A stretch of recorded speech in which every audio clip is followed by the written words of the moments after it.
Olá, terceirão! Tudo bem, meninos? Espero que vocês tenham passado o feriado de ontem tranquilos na sexta-feira da Paixão, sexta-feira santa. Turminha, hoje vai ser a nossa primeira aula online, primeira aula virtual de Sociologia. Aí nós vamos estar dando continuidade, indo para o próximo assunto, para o segundo capítulo do nosso livro de Sociologia, falando a respeito de estratificação social. Vamos lá, acompanhe comigo. O que é estratificação social? É um processo social por meio do qual vantagens e recursos são distribuídos de forma sistemática e desigual nas sociedades ou entre elas. Estratificar significa você criar camadas. Essas camadas, elas têm características, cada camada tem características semelhantes, mas elas são distintas entre si. O que vai fazer com que uma camada seja diferente da outra são elementos sociais, elementos financeiros, várias razões, vários elementos que vão provocar essa diferenciação. Então, a base do sistema estratificado é que pessoas que são semelhantes, elas são agrupadas numa mesma camada, só que essas camadas, elas se dividem de forma distinta. Tá ok? Seguindo, próximo. E quais são os tipos de camadas que existem? Existem as chamadas castas. Primeiro, Pedro, volta. Existem castas, existem estamentos e existem classes sociais. Então vamos lá. Castas, estamentos e classes sociais. Do tipo de estratificação em que não permite mobilidade social, aquela mais flexível, nós podemos classificar que não permite para flexível da seguinte forma. Casta, ela não permite mobilidade social. Estamento, há uma permissão relativa de mobilidade social, é o que nós chamamos de semi-rigidez ou semi-flexibilidade, e há total flexibilidade e mobilidade social, que é o que nós observamos nas chamadas classes sociais.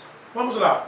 O que são castas? Castas é a forma rígida de estratificação. Como eu disse, a casta ela não permite a mobilidade social, ela não permite que uma pessoa que está em uma casta vá para outra casta social. E o que vai definir a casta deste indivíduo? O seu nascimento. Então a pessoa ela não escolhe que casta vai fazer parte. Não é o casamento que vai definir a casta da pessoa. O que vai definir é o seu nascimento. O exemplo clássico de um sistema social, de estratificação social por castas, é a sociedade indiana, cuja pirâmide ela é definida da seguinte forma. Aí você tem os brahmanes, os vaixás, os sudras, chegando até os dalits, que são aqueles que não fazem parte de nenhuma camada social. O que justifica a pirâmide social indiana é a religião. Repetindo, o que vai justificar a pirâmide social indiana, sistema de castas, vai ser justamente a religião. E repetindo, é o nascimento que vai definir qual casta a pessoa vai fazer parte. Uma pessoa que nasce na casta de Brahmani, que é filho de Brahmani, não vai para a casta de Sudra nem Vaishya. Quem nasce Sudra não tem como se tornar um Vaishya nem um Brahmani. E assim sucessivamente. Isso o que vai assegurar a manutenção desse sistema de castas é o que nós chamamos de casamento endogâmico ou casamento endossocial, que é justamente o casamento dentro da mesma camada social, dentro da mesma casta. Um Brahmani só pode se casar com outro Brahmani. Um Vaishya só pode se casar, melhor dizendo, com outro Vaishya. Um Sudra só pode se casar com outro Sudra. Não é permitido o casamento intercastas. Não é permitido um casamento entre castas diferentes. Me permitam fazer um adendo, fazer uma colocação, que é o seguinte. O sistema de castas na Índia já foi extinto oficialmente no ano de 1948. Certo? Mas ainda assim, em pleno ano de 2020, em pleno século XXI, o sistema de castas ainda continua arraigado dentro do imaginário popular indiano. Então, assim, algumas pessoas, algumas famílias indianas têm procurado quebrar o sistema de castas, mas ainda assim nós temos famílias e temos pessoas que fazem questão de manter este sistema. E as pessoas que tentam burlar esse sistema, elas são fortemente discriminadas dentro da sociedade indiana. Próximo, aí depois do sistema de castas, nós temos o sistema de estamentos, que é a forma semi-rígida ou semi-flexível de estratificação social.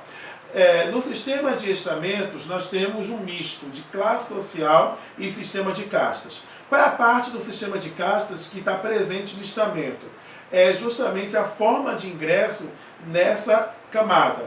É por nascimento, igual como acontece no sistema de castas. Mas qual é a parte da classe social que os estamentos pegam? A mobilidade social. Agora, claro que no sistema de estamentos, a mobilidade ela não é tão flexível como você observa no sistema de classes sociais. O melhor exemplo de uma sociedade estamental era a sociedade medieval, que era dividida em 3 classes, em 3 camadas. No topo nós tínhamos o clero, em seguida nós tínhamos a nobreza e a última camada nós tínhamos os servos.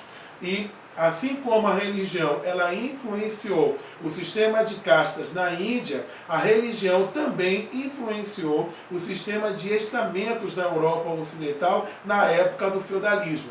No caso, a religião cristã, em que o cristianismo dizia que Deus havia estabelecido pessoas para rezar, pessoas para guerrear e pessoas para trabalhar. Quem eram as pessoas que foram escolhidas por Deus desde o ventre para poder rezar?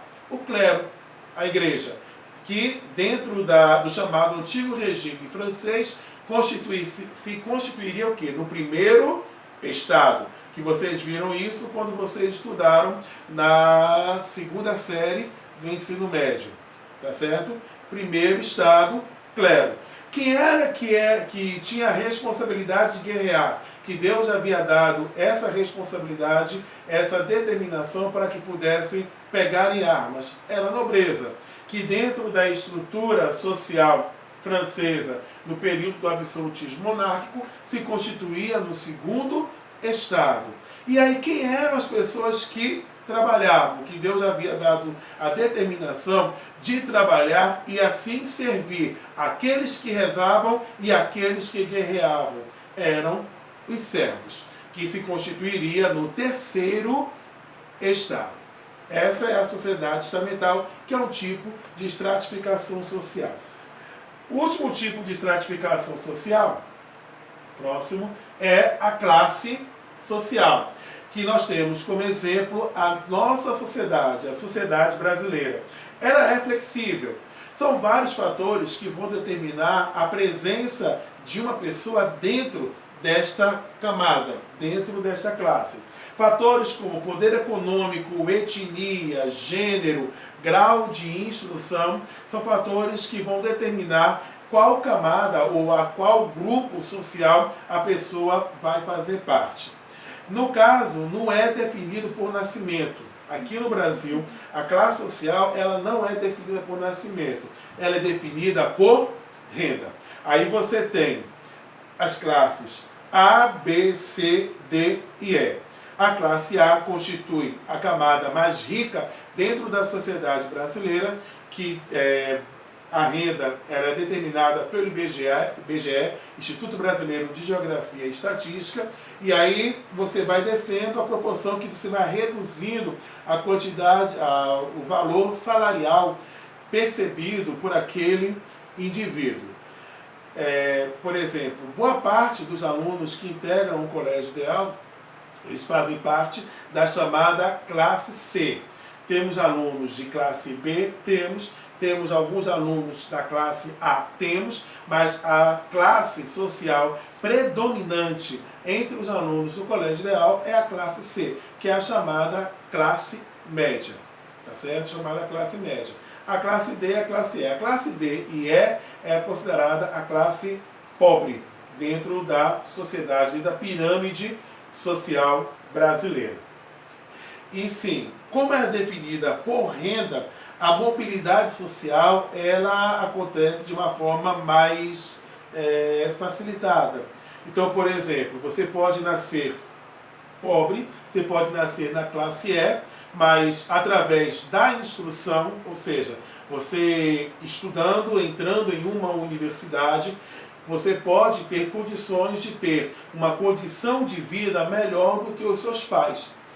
E aí você pode ascender socialmente, ou seja, você pode mudar de uma classe inferior para uma classe superior. Ou você pode ter nascido numa classe A, na classe alta da sociedade, ter nascido rico e a sua família pode ter perdido bens, perdido riqueza e você ter empobrecido. Ou você pode ter nascido numa classe E, você ascendeu socialmente, mas houve uma crise econômica, houve desemprego, aconteceram vários fatores que fizeram com que você tivesse perda de poder aquisitivo, fazendo com que você pudesse perder a classe social, você pudesse regredir em termos de estrutura social. Então vocês observam que são inúmeros fatores que podem determinar a entrada, permanência e saída de um indivíduo em uma determinada classe social. Em termos sociológicos,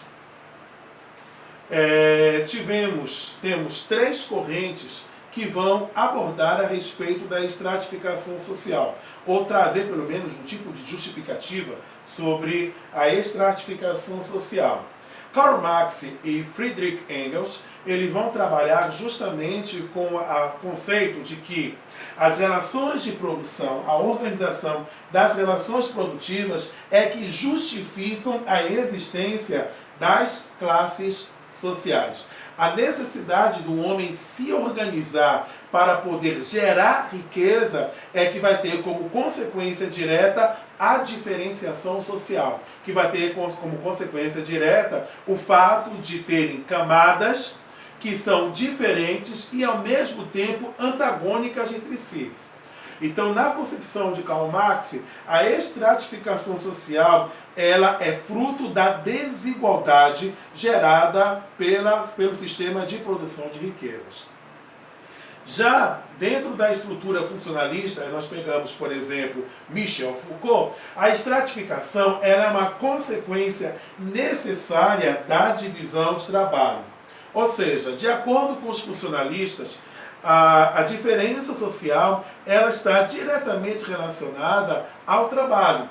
Então, assim, você vai ter pessoas que vão estar exercendo algumas funções que outras não poderão exercer. Ou seja, nem todos podem ser médicos, nem todos podem ser engenheiros, nem todos podem ser arquitetos, nem todos podem ser professores, nem todos podem ser líderes religiosos. Cada pessoa exerce um tipo de papel, um tipo de função dentro da estrutura social. E dentro dessa função há uma hierarquização. Vai ter pessoas que vão exercer função de comando e vão ter pessoas que vão exercer funções subalternas. Por isso o termo funcionalismo. Então, na concepção dos funcionalistas, a estratificação social ela é necessária, ela é decorrente, é uma consequência inescapável da forma como o ser humano se organiza dentro do processo de divisão de trabalho. Por fim, a estratificação ela também pode ser vista como um mecanismo regulador de mercado. Aí dentro daqueles que pensam da mesma forma como Adam Smith, que nós estudamos isso em História na primeira série do ensino médio, quando vimos a questão do iluminismo, fisiocracia, liberalismo econômico. Adam Smith ele trabalhou com o conceito de laissez-faire, laissez-passer, deixar e fazer, deixar e passar. A economia se autorregula através do processo de oferta e procura. Quando a procura é maior do que a oferta, o preço ele vai subir. Quando a oferta ela é maior do que a procura, o preço vai cair. No caso, esse mecanismo regulador de mercado vai dizer o seguinte, que dentro da sociedade você vai ter pessoas que exercerão a função enquanto consumidores e pessoas que vão estar gerando estas riquezas. Pessoas que vão ter o controle dos meios de produção e pessoas que vão estar apenas oferecendo força de trabalho. Peraí, professor, isso aí está muito parecido com o pensamento de Karl Marx. Sim, há também esta conotação, tá certo? Eles apenas pegam emprestado essa ideia de Adam Smith, da questão de que é necessário uma organização na produção para poder dizer que a estratificação ela vai ser uma forma de se regular o mercado, é uma forma de você regular o mercado. Meninos, essa apenas já faz parte introdutória de estratificação social. Na próxima aula nós nos aprofundaremos um pouco mais a respeito deste assunto. Mas agora é com vocês. Eu quero que vocês façam a leitura e o resumo das páginas 19 e 20 do livro de Sociologia. E tem uma atividade que eu postei no portal do Plural. Aí eu quero que vocês façam essa atividade objetiva. Tá certo? Muito obrigado pela atenção de vocês e até o nosso próximo encontro. Bom final de semana, terceirão.